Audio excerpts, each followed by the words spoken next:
Good morning. Good morning. How are you? This is the second tape of the third testing period for History 2303. Well, as I said in a tape that you didn't get to hear or see yesterday, I managed to make 19 tapes and send them up to the cloud before I was interrupted by a telephone call, and that's the way that we ended the last tape, with a telephone call. And in the tape that you didn't see yesterday, I said, I think 18 tapes in a row before I get interrupted on the 19th tape without a telephone call, that's a pretty good record. And I joked and said yesterday that probably, statistical odds being what they are, probably I'll be interrupted 6 or 7 tapes in a row. Well, 3 minutes into yesterday's tape, the telephone rang, and I stopped. And then I decided, well, I'll start over again. So I started over again, and about 5 minutes into the tape, the dean of the School of Liberal Arts knocked on my door. And at that point, I just erased both of them, and I said, Scarlett, tomorrow's another day. Quoting Gone with the Wind. So here we are today, and we're going to try to do this again because we were talking last time about the poll tax. The poll tax. Actually, when the phone rang and I had to cut off the last tape, I was about 2 minutes from a good breaking point before we start talking about the next topic, 20th century Texas. But the poll tax was passed in 1902, and it was a discriminatory device that discriminated against both poor whites and minorities. It wasn't that it was the cost that was the problem. The poll tax was very, very cheap. The poll tax would last until it was outlawed by the United States government in 1964. The poll tax, the problem with the poll tax was that after 1902, if you wished to vote in Texas, you had to purchase a poll tax, go down to the county seat, and buy a poll tax in January of every year. If you forgot in January to buy a poll tax, and the 31st day of January came and ended, and you were without a poll tax, you disenfranchised yourself for the next 11 months until the next January, when you could then remember to buy a poll tax. But you had to remember in January every year to buy a poll tax, and that meant that large numbers of minorities, blacks who were eligible to vote in some cases, and whites alike, would forget. But furthermore, if you did buy a poll tax in January, then you had to put it somewhere in a safe place so that you could find it later, take it to you when you voted in the May primaries, the August runoffs, and in the November general election. And I don't know about you, but I've had important papers in my hands before, and I've said, man, I can't afford to lose this particular document. I've got to do something and put it somewhere where no one will know except me, but I will remember where this thing is. Because again, buying in January a poll tax when you weren't going to have to use it until May meant several months in which you could manage to forget where you put it, and that's precisely what would happen. And if you could not procure that poll tax and have it in your hand when you went to vote, the registrar in May and the August runoffs and the November election would not let you vote unless they could physically see the poll tax in your hand.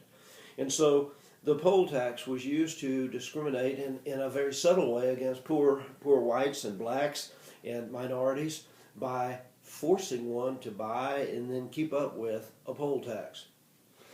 Excuse me, allergies. The truth is that several years ago I was on a trip and in Bermuda, and in the little island out in the Atlantic of Bermuda, I was surprised at St. George's, Bermuda, to find a sign that said, "This way to a Confederate museum." And I went, a Confederate museum in Bermuda? But Bermuda was the point where all all blockade runners would gather, and then they would attempt to run supplies through the Union blockade into the Confederacy. And the Confederacy had to buy the means of a national government. And so at one point, the Confederacy actually had made a seal to stamp laws of the Confederate Congress, etc., just as there is a seal of the United States of America today. And the machine got to Bermuda, and then the Confederates were afraid that the ship that was going to attempt to run it, the Great Seal of the Confederacy, into the southern states would be apprehended by the Union blockade, and so the Great Seal of the Confederacy stayed in Bermuda. While I was at this museum in Bermuda, they took a piece of aluminum foil and pressed that foil into the Great Seal of the Confederacy. And I brought it home and I put it in a book so that it wouldn't crumple and I could have it forever. And to this day, I cannot remember which one of the books in my office, as I'm looking at my books, that I put that seal in. And that's the way that the poll tax was supposed to work. One could buy it and finance the operations of state government through the purchase of a poll tax, but they really didn't. They really hoped that poor whites and blacks and other minorities would lose the poll tax and not vote. And so the poll tax was a discriminatory device which discriminated against all races in Texas, but it certainly didn't help the black voter who was being discriminated by Jim Crow legislation. Blacks in Texas were discriminated by Jim Crow legislation that segregated Texas into a white and black society, completely separate from one another. But yet Texas did not resort to some of the means, such as literacy tests, grandfather clauses, property requirements, as other southern states did. So discriminations in Texas were held, we could argue, at a minimum, not as abusive as the rules and regulations governing black voting in most Deep South states. At the century's end, Governor Culberson, Joseph Sayre, who served in 1899 to 1903, and New Century Governor Samuel Willis Tucker Lanham of 1903 to 1907 continued the political conservatism of the Texas Democratic Party.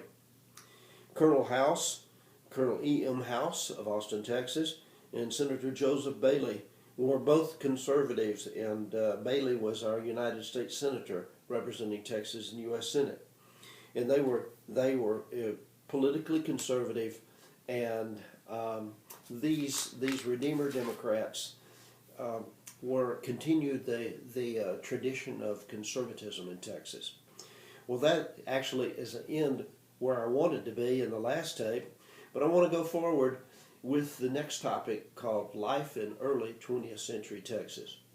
The 20th century dawned on Texas with a promise of a bright future, but it opened with incredible tragedy in Galveston, Texas on September the 8th of 1900. Without warning, a massive hurricane hit Galveston Island. 120-mile-an-hour winds, 20-foot tidal wave that crashed over the island and then bounced off of the coast and went back out to sea, the wave thus hitting Galveston 2 times as it came in and as it receded. Over 6,000 citizens of Galveston were killed in one day, September the 8th of 1900, and literally tens of thousands were left homeless. This was a hurricane that hit without warning. The morning of September the 8th, 1900, the sun rose and a beautiful day in the sky, but there wasn't a cloud it was cloudy, but it wasn't a raindrop. It was sunny, but by noon the wind had started blowing, and in the afternoon a hurricane that had suddenly come up and crossed over Cuba and decimated that island as well. the day before, hit Galveston without warning. People didn't have time to prepare. They didn't have time to flee the island. They were caught flat-footed. The Red Cross, in the aftermath of the terrible devastation in Galveston, did everything it could to assist the survivors. In the absence of total government, the commission form of government was created to deal with the tragedy of Galveston. The reality is that the city government ceased to be, and government, the absence of government is chaos. And in a chaotic situation, people run crazy in the streets and they do crazy things, and the city of Galveston's government simply ceased to be. And after the hurricane, the commission form of government was created in Galveston. Ames, Iowa, about the same time, also independently created a commission form of government. And for a long time, Ames, Iowa, and Galveston argued whether its creation of a commission was first or not. Most people today say that Galveston, Texas, because of the hurricane, was the first to adopt a commission form of government. How do we define a commission form of government? Well, when functions of government cease to be, a commission form of government was a good replacement, because under a commission form of government you have commissioners who are responsible for a single function of government. So, in the aftermath of the terrible hurricane, they had a street commissioner, a water commissioner, a commissioner of sewage, a commissioner of various functions of city government.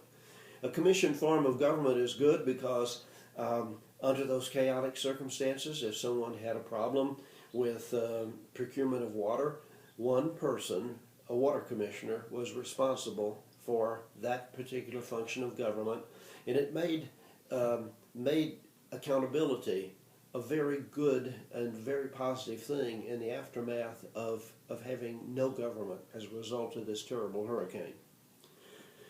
Within 5 years, Galvestonians had built a seawall along the Gulf side of the island that was 17 feet high, 7 miles long, a seawall that protected the city from serious storms in 1909, 1915, and in 1961 from Hurricane Carla. And had it not been for that seawall, Galveston could not have survived. But in the aftermath of the hurricane in 1900, there were so many dead people among the rubble of buildings in Galveston that folks began to turn out and take advantage of the dead, i.e., stripping the dead of their rings and jewelry, etc. Sometimes being so cruel as to cut the fingers off of people when they couldn't get the jewelry off their dead fingers because of swelling and such from the body. And in the aftermath of the hurricane, military had arrived in Galveston, and they began to shoot people who they would catch out after curfew, looting bodies and stealing from the dead, etc. And it was a very, very bad situation. But the Galveston hurricane inaugurated and blew in the 20th century, so to speak, in Texas in a big way in September of 1900. Oil would be the other transformative thing that would happen to the Texas economy at the turn of the 20th century. In truth, by 1898, there were 300 operating oil wells in the Corsicana field. The Corsicana field had been brought in by a gentleman by the name of Lyle T. Barrett, Corsicana. But the Corsicana wells were small, and very little attention was given to this economic activity. It was the discovery of oil at Beaumont, January the 10th, 1901, at Spindletop Hill, south of Beaumont, that changed the focus of Texas in the decades and century to come. The reality is that a man by the name of Petio Higgins and Captain A.F. Lucas, a mining engineer, joined forces and started looking for oil in Texas, despite a belief that there was no oil of significance west of the Mississippi River. Standard Oil of New Jersey, John D. Rockefeller's great corporation, had done a study and had come to the conclusion that there were no great massive oil deposits west of the Mississippi River. The Mellon brothers of Pennsylvania provided money, and the Hamel brothers, H-A-M-M-I-L-L, the Hamel brothers of Corsicana, provided a rotary drilling process, and the result was spectacular. With a rotary drill drilling into the salt dome, when Spindletop blew in, and that's the best way to describe it, when they tapped this oil reserve beneath the ground, the oil started spurting out of the top of the rig, and for 9 days, Spindletop 1 spewed oil at an estimated 70,000 to 100,000 barrels a day, spewing it into the atmosphere. When Spindletop blew in at 70,000 to 100,000 barrels of oil a day, the prior record was 6,000 barrels of oil a day back in the Corsicana oil fields. So you can just imagine that when Spindletop was probably 15 to 20 times more productive in its first days than any particular oil well in Corsicana was. You can just imagine the number of speculators that immediately moved to Beaumont in 1901.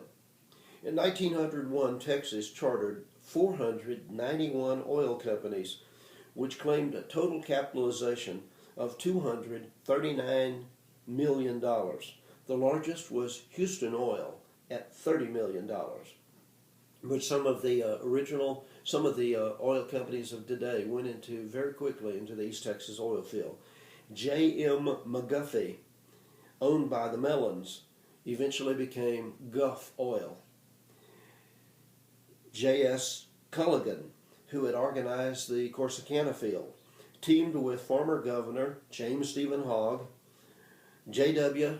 Betamillion Gates, and a speculator, and others to form the beginnings of Texaco in 1902.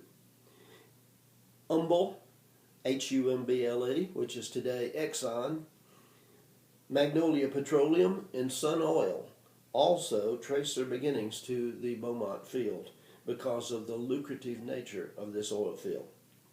But spin-off industries started, such as refineries. Gulf Oil went into the refining business. Pipelines, Gulf and the Texaco Company developed pipelines. Asphalt engineering. Asphalt is a byproduct of oil, and it was started by Texaco. There was railroad car fabrication to build railroad cars.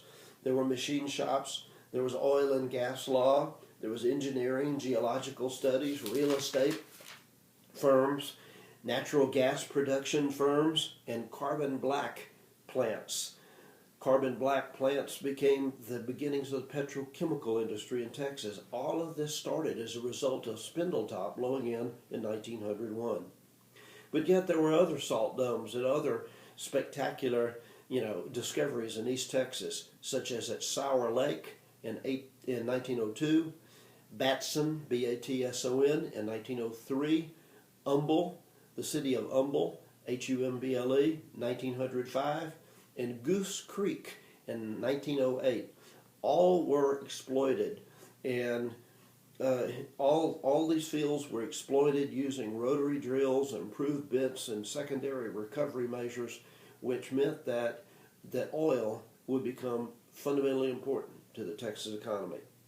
As of 1929, the Texas oil industry was producing 293 million barrels of oil per year. In that year, 1929, the oil industry employed 13,726 people in the refining industry and had an aggregate value of $429.5 million. That created an incredibly significant tax base for the growing state of Texas in the 20th century.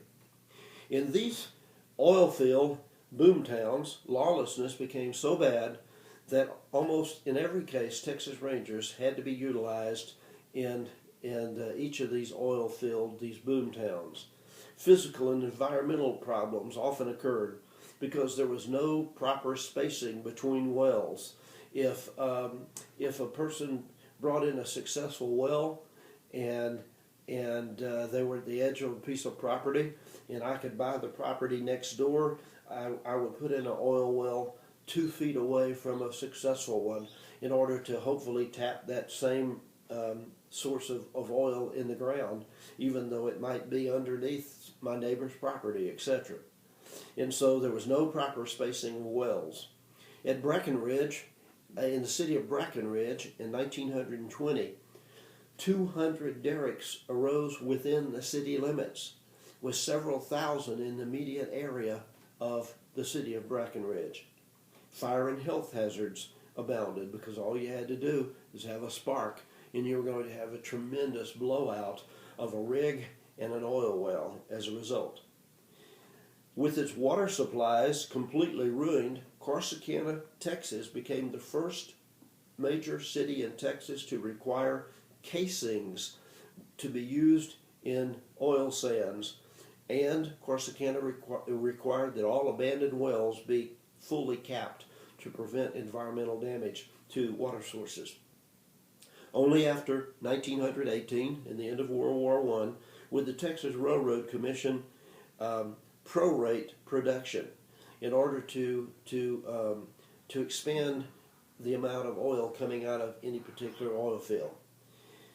After World War I, the Texas Railroad Commission outlawed slant well drilling. Slant well drilling meant that, slant well drilling was where you would drill at a 45 degree angle underground, and slant well drillers were so good they could drill at a 45 degree angle 1 mile deep into the ground and 1 mile off in the other direction. In other words, they would drill at an angle like this, and the angle would go 1 mile down and 1 mile out. And so I might drill a slant well drill near a successful oil field, but not necessarily on top of that oil field, but I could illegally drill at a 45 degree angle and recover oil. Slant well drilling was outlawed after World War I. The reality is that the prorating the amount of production was good, because here's the story of the Texas oil industry. If you had an oil field like Spindletop blow in, and you allowed individual companies to just go in and randomly sink as many oil shafts into the ground as humanly possible, there's a drive under the ground, there's pressure underneath that oil, generally gas or water, that pushes upward, and that's why when they drilled Spindletop 1, it blew the top, and oil shot out of the top of the rig at up to 100,000 barrels a day for 9 consecutive days before they could cap the well, because of that tremendous pressure underground. But for every well that you sink into an oil field, that is depleting the pressure underground. And if the Railroad Commission would allow oil companies to just come in and indiscriminately sink shaft after shaft after shaft and maximize the amount of oil, it's estimated that kind of wasteful effort would only recover 15% of an oil field's reserves. But if you go in and you restrict the amount of numbers of wells that are put in, and you restrict the amount of oil that comes out of each operating oil well, over long period of time, you can preserve the drive under that oil field, and you can recover up to 90 or 95% of the amount of oil in that field. So, in other words, by prorating the amount of production and limiting and passing rules on the spacing of oil wells and limiting the numbers of holes that are allowed to be drilled into a field, you can maximize the amount of oil that is taken out of the ground. And the Railroad Commission in Texas would do that, but not until the end of World War I, when it began to specifically regulate the spacing of wells in an oil field. Rule 57 is the ruling that dictates that if you have an operating oil well, you cannot drill within 1,000 or 1,500 feet of that particular operating well, and that is to space out and limit the numbers of wells in a particular field. Yet, Texas, even as it turned into the 20th century, remained in the early days a rural state, with 80% of the population living in the county and only 20% living in the cities, in the country, that is, and only 20% living in the cities. And indeed, 6 of 10 folks who lived in the rural areas of Texas were engaged in agriculture. And for most Texans, that involved horse and mule power by 1900. That was a common source of agriculture. Mechanization would come only in the late 1920s and the mid-1930s. Farm working patterns did not change for much, didn't change much from the 1880s, with rural life being cyclical based on the crops. Rural life was pre-electrical in Texas in 1900. Coal and wood gas stoves and kerosene lamps were used for lighting at night. Travel was difficult for most rural Texans because despite improvements in railroad travel, most travel was on short, underdeveloped roads built and maintained by individual Texas counties. We did not have a state highway department until 1917. A 20 to 30 mile trip was essentially a day's undertaking. However, the first automobiles were seen in Texas in 1900, and by 1905, the city of Houston boasted 80 automobiles, and in that year, in 1905, unfortunately, Houston suffered its first fatal auto accident. The state recognized the automobile in 1907 as a unique and new way of travel by adopting an 18-mile-an-hour maximum speed limit. Why 18 miles an hour? That's awful slow. But the truth is that in the early days of travel, the theory was that if one traveled faster than about 18 miles an hour, that you might literally go so fast as to deny one the ability to breathe. And so the assumption was that perhaps speed would outrun available air and you'd suffocate. So there was a reason that automobiles were limited to 18 miles an hour. But of course, you're talking about 18 miles an hour on unimproved roads that were dusty in the summer and quagmires of mud during the winter or the rainy season. And so it was very unhealthy. But that meant that, for instance, rural Texans, people living in Kerrville, a trip to Austin, Texas would have taken virtually more than a day one way, and round trip probably three days to complete. So when you jump in your car and you drive to Austin, Texas, and drive in excess of, when you drive the speed limit, acknowledge that life was not as easy at the turn of the 20th century. Rural life was common, but yet city life was becoming more the norm. By 1900, Texas urban areas contained roughly 20% of the state's population. And there were 11 Texas towns that claimed more than 10,000 people in terms of population. But transportation would greatly aid the growth of Texas cities. Houston, Dallas, Fort Worth all used their strategic locations on the railroads to grow. And those cities that lost their transportation advantages quickly declined. For instance, Jefferson, Texas, over in East Texas, declined when clearing lake debris dropped lake levels, and railroads opted to develop their track and move elsewhere. In Jefferson, it was one of the leading cities of Texas at the turn of the 20th century, eventually just atrophied and is now a very small Texas city. Modern amenities also began in Texas cities at the turn of the 20th century. By 1913, Texas Power and Light Company connected Waco, Fort Worth, and Dallas with electrical lines, and electricity came to Texas in 1913. To promote urban growth in a planned way, the state created the League of Texas Municipalities, organized in 1913.